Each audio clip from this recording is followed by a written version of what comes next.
মদিনার বাজার দিয়ে নবীজি যাচ্ছেন, নবীজির একটা ওট পছন্দ হয়েছে। তো নবী ওটের মালিকের কাছে গিয়ে জিজ্ঞেস করলেন, ভাইয়া এই ওটটার দাম কত?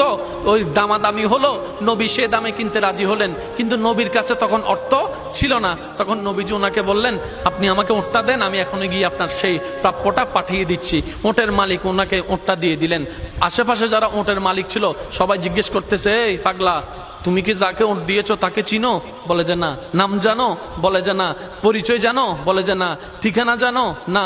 তো তুমি যে ওটটা দিয়ে দিলা, উনি যদি ওটার টাকাটা না ফাটায় তখন তো তুমি লসের মধ্যে চলে যাবা। সে ওটের মালিক বলে, এত সুন্দর নুরানি চেহারাওয়ালা কখনো বাটপার হতে পারে না, কখনো চিটার হতে পারে না, কখনো মৃত্যুক হতে পারে না।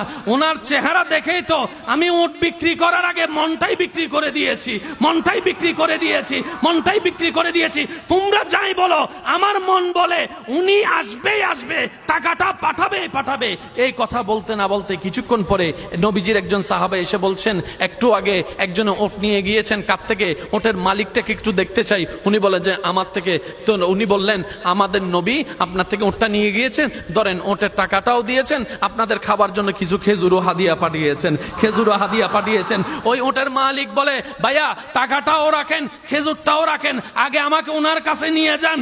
আমি ওট বিক্রি করি নাই, আমার দিলটাই বিক্রি করে দিয়েছি।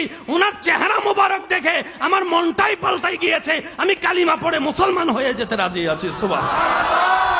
जिसका कोई सानी नहीं वो नबी हमारा है, मुस्तफा की अजमत का हद ही ना किनारा है। आशिक बोले, लम याति नजीर कफी नजरिन मिसले तुना शुद्ध पैदा जाना। चित्कार दिए बोलेन ना सुबहान।